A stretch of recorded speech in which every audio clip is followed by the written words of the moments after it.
आपको बस एक कैटेगरी आता है, फोटो और एक पीओआई। पीओआई में क्या है? Self declaration. बहुत केसेस आ रहे हैं अभी, बहुत। अब मैं इसको क्या समझो, इंटेंशनल है, लैक ऑफ ट्रेनिंग है, या आप जानबूझ के कर रहे हो?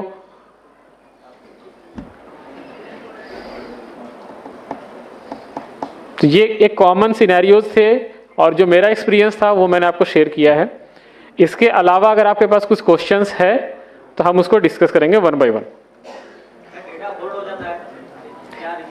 डेटा होल्ड नहीं होता है, डेटा एमडीडी में होल्ड होता है।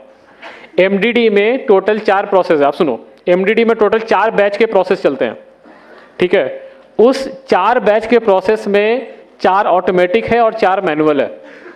अगर किसी जगह पे वो सस्पिशियस लगा सिस्टम को, लेकिन जो मैनुअली जो चेक कर रहा है उसको लगा कि नहीं, तो वहां पे आपके पास वो जो चेक करोगे तो दिखेगा डेटा होल्ड पे है। क्यों? क्योंकि वो मल्टीपल टाइम वो रिप्रोसेस हो रहा है।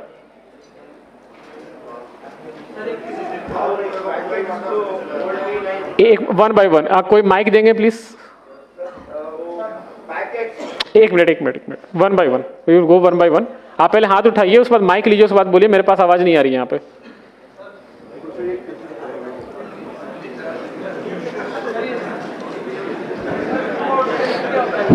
Hello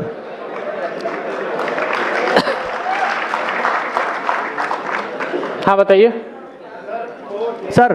please maintain silence, please maintain silence first.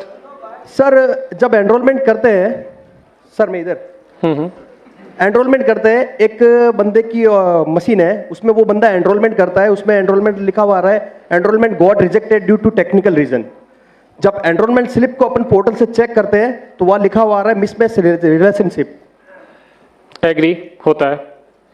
पर क्यों होता है? जी आपको नहीं पता क्यों होता है? नहीं। किसी को पता है रिलेशनशिप मिसमैच क्यों होता है?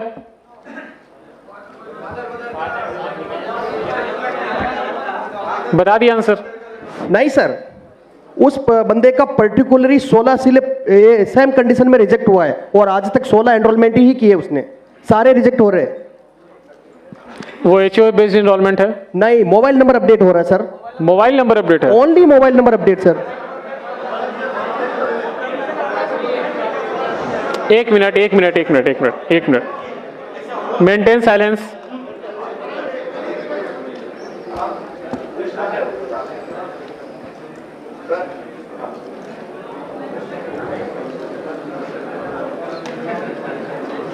देखो मेरे पास 2 ऑप्शन है, या तो मैं क्वेश्चन आंसर करूं और नहीं तो आप बोल लो, मैं जाता हूं। मेरे पास नॉलेज है, इंफॉर्मेशन अगर आपको चाहिए तो ठीक है, नहीं चाहिए तो जैसे सिस्टम चल रहा हो चलता ही रहेगा, कुछ भी कर लो, आप सुधार नहीं सकते।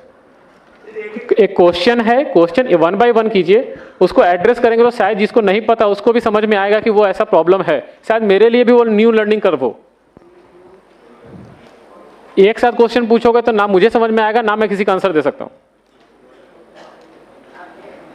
हाँ, आप बोल रहे थे कि एचओए बेस्ड एनरोलमेंट नहीं है, बट वो मोबाइल नंबर अपडेट में बार बार इनकरेक्ट रिलेशनशिप में रिजेक्ट हो रहा है। जी सर। ठीक है, ये रिजेक्शन कोड गलत पिक कर रहा है, वो रिजेक्शन कोड नहीं होगा, वो गलत सेडा से पिक हो रहा है। या ईआईडी कुछ सैंपल आप निकाल के भेज देना रीजनल ऑफिस को, वो एनालिसिस करके आपको वापस बता। सर मैंने टेक सपोर्ट पे मेल किया था। टेक सपोर्ट नहीं, आप रीजनल ऑफिस अप्रोच कीजिए, रीजनल ऑफिस को बोलिए कि ये कुछ सैंपल ईआईडीज है 5-6 जो कि इस एरर कैटेगरी में रिजेक्ट हो रहे हैं, जो कि सिर्फ मोबाइल अपडेट है। सर उस पर्टिकुलर उस ऑपरेटर का ही हो रहा है। एग्जैक्टली यही मैं बोल रहा हूँ कि किसी एक पर्टिकुलर एक सिनेरियोज में हो रहा है ना, तो उस सिनेरियोज का एक एनालिसिस करना पड़ेगा जो आपको रीजनल ऑफिस जो कि आपको उसका हेल्प करेगी। रीजनल ऑफिस के पास आप अपना एक केस ना आप रिटर्न में दे दो, हम एक बार रीजनल ऑफिस से बात करके आप इस पे रिवर्ट करें। Thank you sir, thank you. लिख लीजिए इसको। ठीक है, नेक्स्ट क्वेश्चन। माइक दीजिए उनको। एक minute. Hello, please maintain silence. नमस्ते सर, मैं Nagpur Maharashtra. Maintain silence please. सुनो आराम से, अगर क्वेश्चन आंसर होना है तो सब लोग शांति से बैठेंगे, जो बोलेगा वो बोलेगा।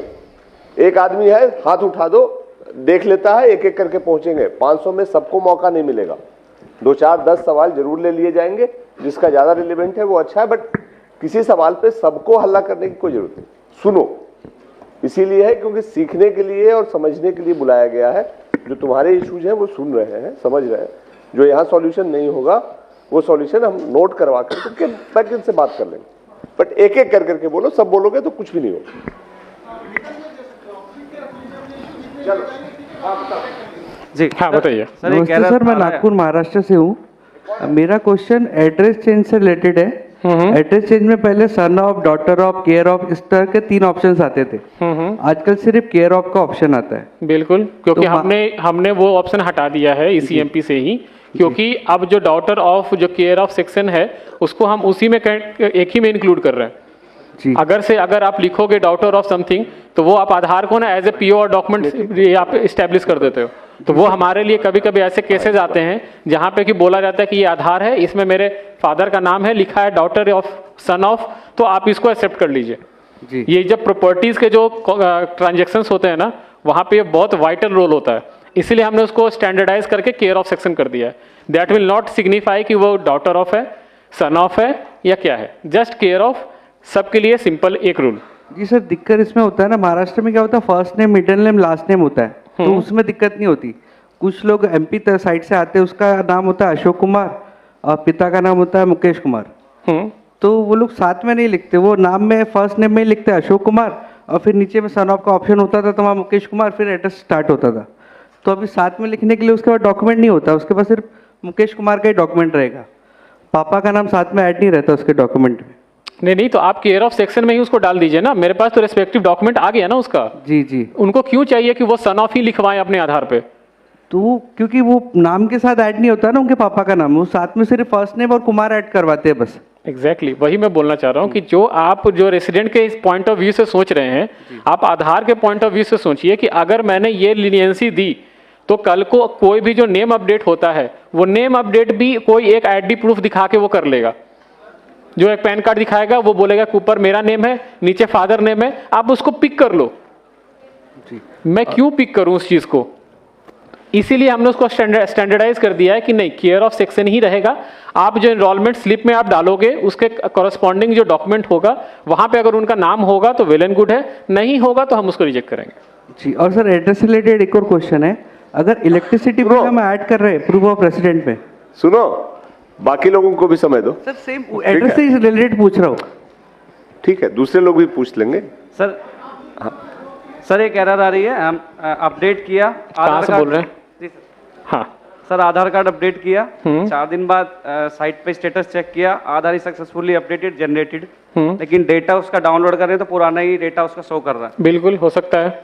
आधार अपडेट होने के बाद जो मैंने FMS तक आपको फ्रॉड मैनेजमेंट सिस्टम तक समझाया था, उसके बाद एक प्रोसेस होता है UID picker.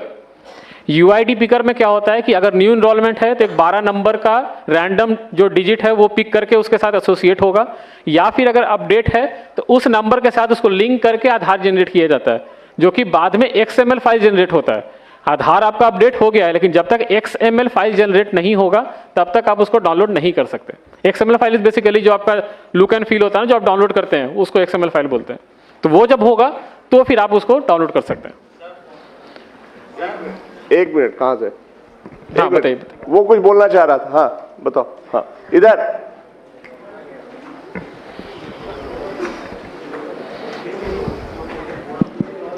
Ji sir, thank you. हाँ सर, बताइए। मैं ये बोलना चाह रहा था, जैसे इन्होंने बोला कि महाराष्ट्र में वो सरनेम की प्रॉब्लम आ रही है उनको, सरनेम, यही प्रॉब्लम हमारे साथ भी आई है कि जो बाय डिफॉल्ट हमारे उसमें क्लाइंट में है, उसमें सिर्फ केयर ऑफ आता है, उसमें हम कुछ नहीं टाइप कर सकते, सन ऑफ वगैरह। जैसे हम उसमें स्लैश टाइप करते हैं उसको नहीं लेता है वो, लेकिन यही अगर हम ऑनलाइन करता है कोई तो उसमें वो ले लेता है। लोग हमारे पास आते हैं कि हमने उनको रिफ्यूज़ किया, हमने उनको बेवकूफ़ बनाया, लेकिन उन्होंने खुद किया या किसी और से ऑनलाइन करवाया उन्होंने, तो वो उनका बन के भी आ गया। ठीक है, वैलिड पॉइंट नोटेड। हम देखेंगे इस पे, वैलिड पॉइंट है। हमारे टीम से कोई इस पॉइंट को नोट कर लीजिएगा कि ECMP क्लाइंट में ऑप्शन नहीं आ रहा है, SSUP में ही ऑप्शन है। Next question, 1 by 1।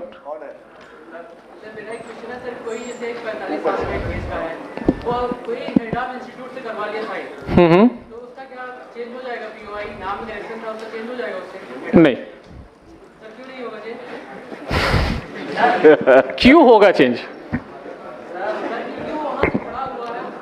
यार सुनो, पहली बात, ये आर्गुमेंट और डिबेट की जगह नहीं है। ऑथोरिटी ने डिसाइड किया है कि हेड ऑफ इंस्टीट्यूशन के सर्टिफिकेट के आधार पे नाम का चेंज नहीं होगा, तो अगर उसको चेंज करना है तो वो एप्लीकेशन लगाए, वो अलग से प्रोसेस से वो देखेंगे। यहाँ पे हेड ऑफ स्पेल चेक जो भी है, हेड ऑफ इंस्टीट्यूशन को इस तरह के कोई पावर नहीं है कि वो ये सर्टिफिकेट दे सके। वो हेड ऑफ इंस्टीट्यूशन है, वो स्पेल चेक करने वाला इस अथॉरिटी नहीं है। तो जो रूल है वो समझो और उसके हिसाब से काम करो, ठीक है। मैं आपका इसका क्वेश्चन का आंसर सिंपल देता हूँ। तो एक मिनट थोड़े दिन रुक जाइए, नया लिस्ट आ जाएगा। हाँ हाँ नहीं कर लीजिए। नहीं देखिए, आप ऐसे समझिए, हेड ऑफ द इंस्टीट्यूट है जो प्रिंसिपल, मैं इसे प्रिंसिपल मान के चलता हूँ। प्रिंसिपल किसी भी स्टूडेंट का आइडेंटिटी चेंज करने के लिए कैसे ऑथराइज्ड है? कैसे? आप रेसिडेंट पर्सपेक्टिव से मत देखो, आप ऐसे समझो कि आप आधार से रिलेटेड हो। आप ऐसे समझो कि अगर कोई प्रिंसिपल ये लिख के देता है कि रमेश कल से सुरेश है, तो हम मान लें उसको? ठीक है, I am taking your consider, I am taking. Bipin है, VIPIN है, BIPIN मैंने कर दिया। एक minute, I am got your question. Minor correction ना, ठीक है। आपके गलती से किसी का नाम जो है विपिन था, BIPIN बन गया, लेकिन उसका ओरिजिनल नेम जो है VIPIN था, ठीक है। वो बोल रहा है कि एक स्कूल का हेड प्रिंसिपल से मैं लिखवा के लाता हूं और उसके बाद आप मेरा नाम चेंज कर दो। स्कूल का जो हेडमास्टर या प्रिंसिपल है वो पुराने विपिन को जानता था? ना ही वो नए विपिन को जानता है। इट्स ओनली कि वो एक विपिन को जानता है जो उसको स्कूल में या कॉलेज में पढ़ता है। अगर आप इस तरह के केसेस को सबको बोले कि नहीं ये पास हो जाना चाहिए, तो स्कूल में ही आप समझो कि सारे नाम जब अपडेट करवा लेंगे। गीता जो है GEETA से GITA हो जाएगी। जो क्यों? क्योंकि है प्रिंसिपल ने लिख के दे दिया है। प्रिंसिपल कैसे किसी का आइडेंटिटी प्रूफ बन सकता है? Sir my query UCL related. एक मिनट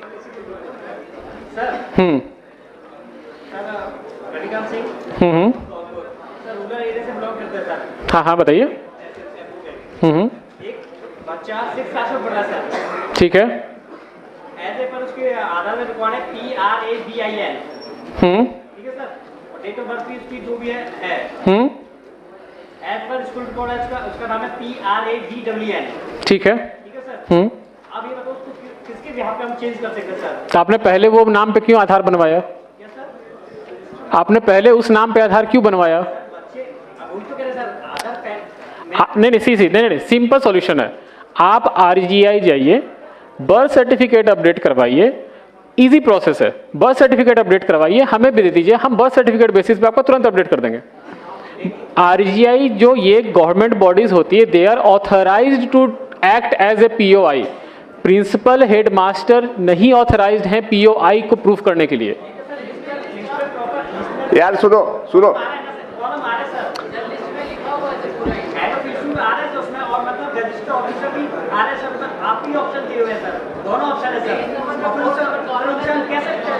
एक मिनट क्या लिखा हुआ है लिस्ट ऑफ डॉक्यूमेंट में?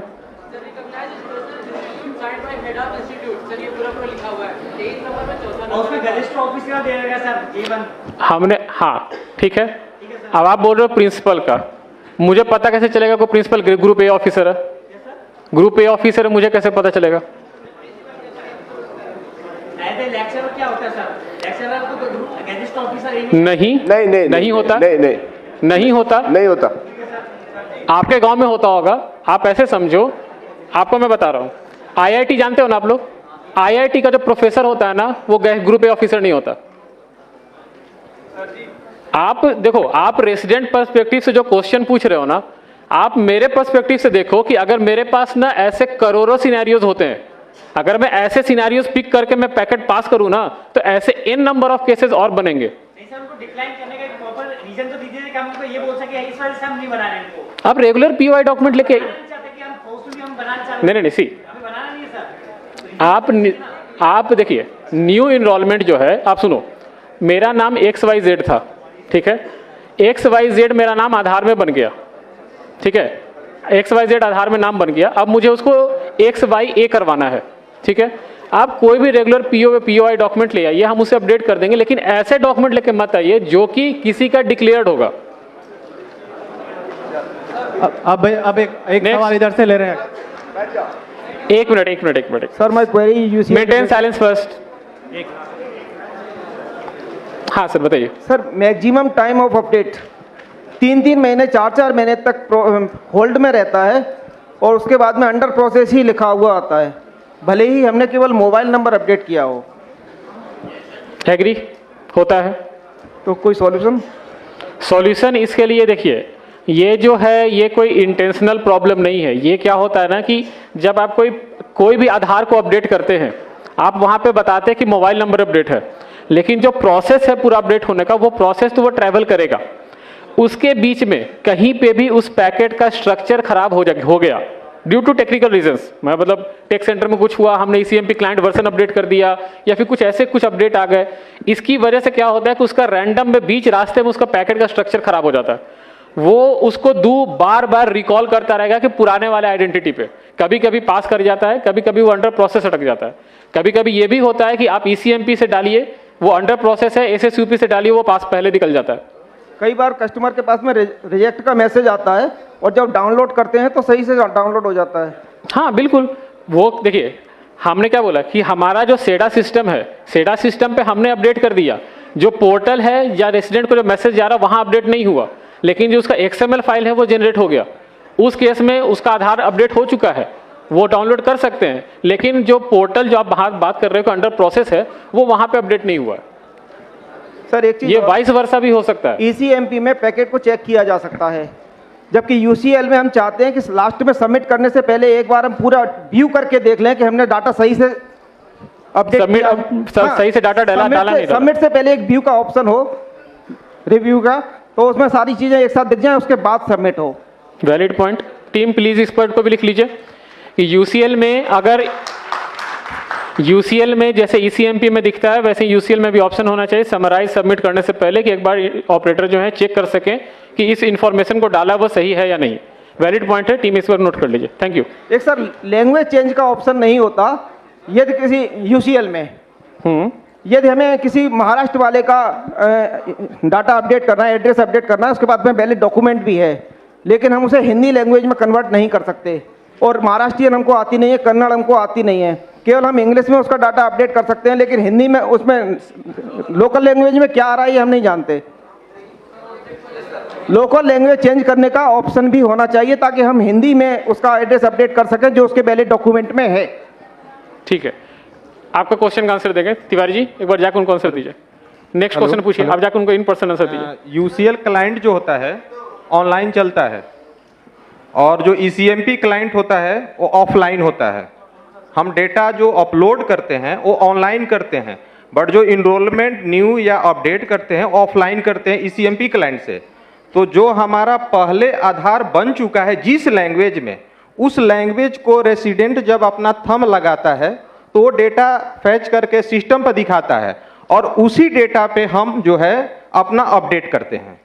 तो हमारा ओल्ड डेटा ऑलरेडी जब सिस्टम में रखा हुआ है और हमारा ऑथेंटिकेशन करके वो भेज रहा है तो उसमें हम चेंज नहीं कर सकते हैं। आपको चेंज करने के लिए क्लाइंट के थ्रू अपलोड करेंगे तब जाकर चेंज होगा, क्योंकि आपका उसमें बायोमेट्रिक लिया जाएगा। UCL ऑनलाइन क्लाइंट चलता है। एक मिनट। UCL से रिलेटेड अगर क्वेश्चन है तिवारी जी, एक बार जाकर उनको इन पर्सन बताइए। दूसरा क्वेश्चन पूछिए कोई। एक minute, one at a time. Family है, उसके 5 मेंबर थे, तभी डॉक्यूमेंट अपडेट का ऑप्शन आया हुआ है। ठीक है, 1 मिनट साइलेंस प्लीज। मैंने उस फैमिली के 4 डॉक्यूमेंट अपडेट्स कर दिए। जो उनकी मदर है, उनका जैसे ही मैं डॉक्यूमेंट अपडेट के लिए फिंगर लगाता हूँ आधार नंबर डाल के, तो सिस्टम हैंग हो जाता है। वो कम से कम 5 बार ट्राई कर चुका हूँ मैं 1 महीने के अंदर, 5 बार सेम प्रोसेस हुआ है।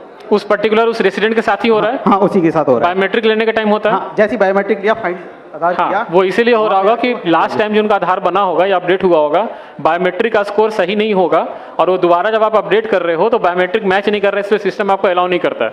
उस रेसिडेंट का आप अलग से स्पेशल रिक्वेस्ट रेज कीजिए आरओ को, आरओ वहाँ पे बुला के उनको अपडेट करेंगे, आपसे नहीं होगा फिर। हाँ